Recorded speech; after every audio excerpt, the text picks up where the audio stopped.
Make some side money. That's what's making news in America this morning. Have a great Friday. This is Southern New England's trusted news source, Good Morning Providence.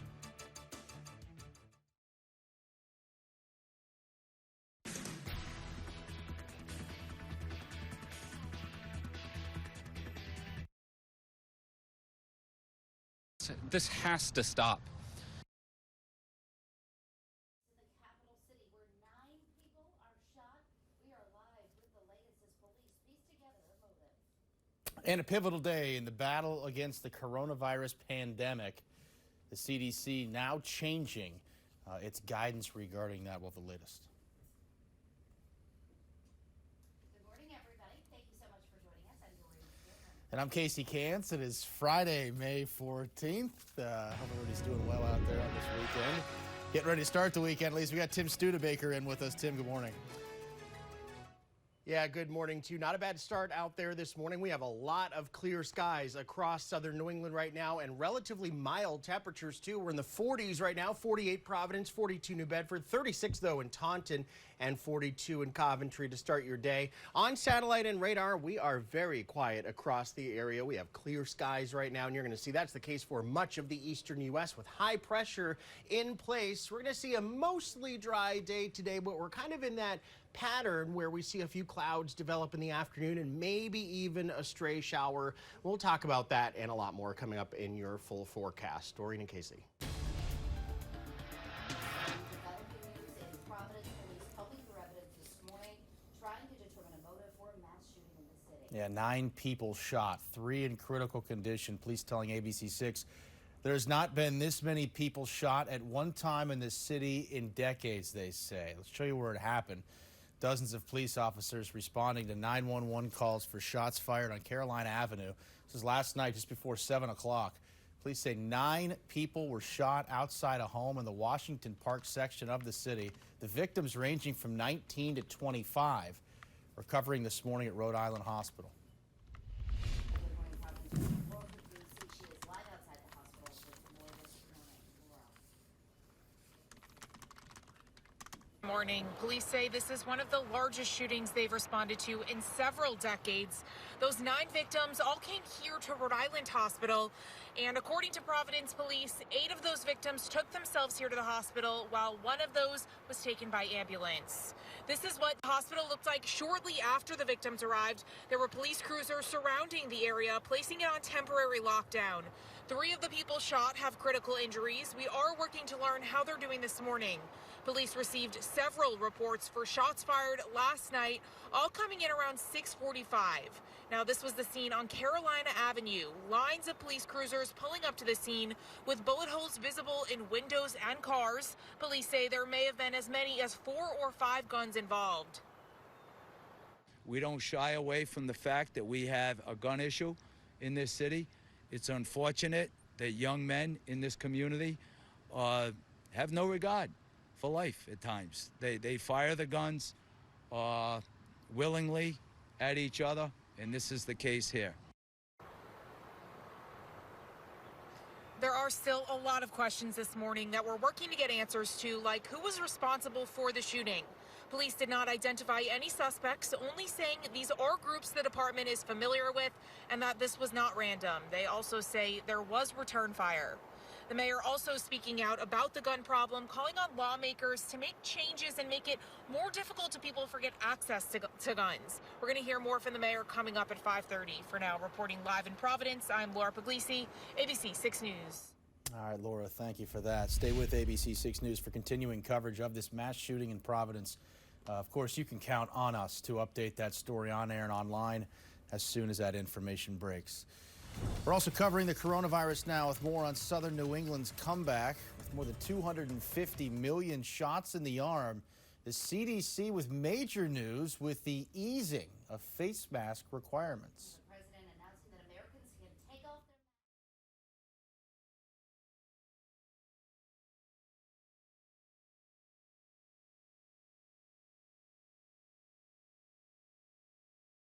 It's a great milestone, a great day. Fully vaccinated people are at a very, very low risk of getting COVID-19. Therefore, if you've been fully vaccinated, you no longer need to wear a mask. We have all longed for this moment when we can get back to some sense of normalcy. Despite easing up on those masks for the fully vaccinated, public health officials do warn the pandemic is not over for those who aren't vaccinated. And the news on the easing of face mask restrictions.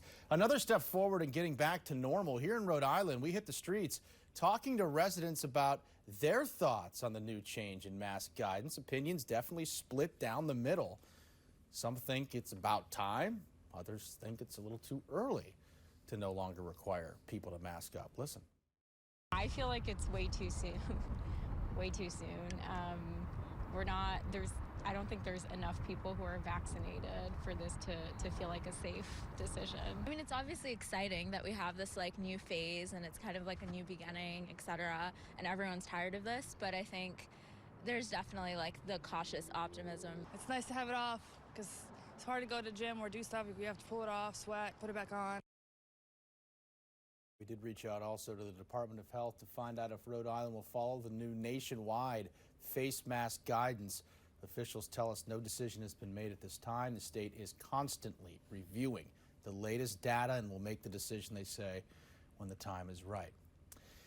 But it is a different story in Massachusetts, where the current mask mandate there will stay in place, at least for now. According to Governor Baker's office, the state will stick with guidance, which tells residents they do not need to wear a mask outdoors if they can keep socially distant from others, but also encourages people to wear a mask indoors or in crowded places. It's not known when Massachusetts health officials will lift the mandate. For now, the guidance will stay in place, they say, for the near future.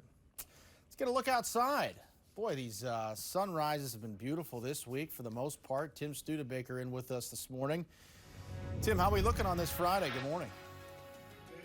You. Not a bad start out there at all. We have plenty of sunshine right now, and we'll stay that way for the next several hours. Of course, the sun just coming up, so I guess plenty of sunshine really will apply over the next few hours as we really get going. But temperatures not bad to start. We're at 48 in Providence, 46 in Jamestown, but 36 in Taunton, 39 in Westerly, so a couple of cooler spots there. Lots of sun to start. Pretty much clear skies across southern New England right now, so those sunny skies will hold on for the next several hours, but we will eventually build in some clouds. We don't have an organized storm system on the way, but we do have a little bit of instability in the atmosphere later on this afternoon, and that'll provide for a few clouds during the afternoon, as well as even a chance for a stray shower. Not looking for very much. They'll be very few and far between. So for now, we can look forward to plenty of sunshine, at least through the morning hours. The clouds develop this afternoon, as well as that chance for a stray shower. Better chances for part of the weekend. We'll time that out for you coming up on your Storm Tracker 7-day forecast. But first, we'll check out the roads with Jim Stearns.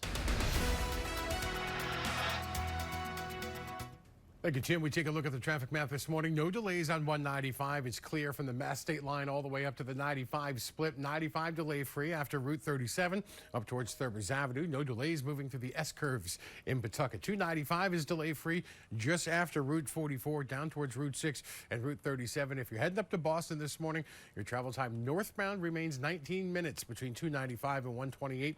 Over on 24, it's still a 16-minute ride between 495 and 93. I'm Jim Stearns with the updated traffic. Jim, thank you. New details now on a story out of Bristol. Police there have arrested a man in connection with racist stickers being placed on buildings and signs around town. 26-year-old Chase Gilroy turned himself into police Thursday morning. He's charged with 2 counts of vandalism for putting those stickers on public buildings.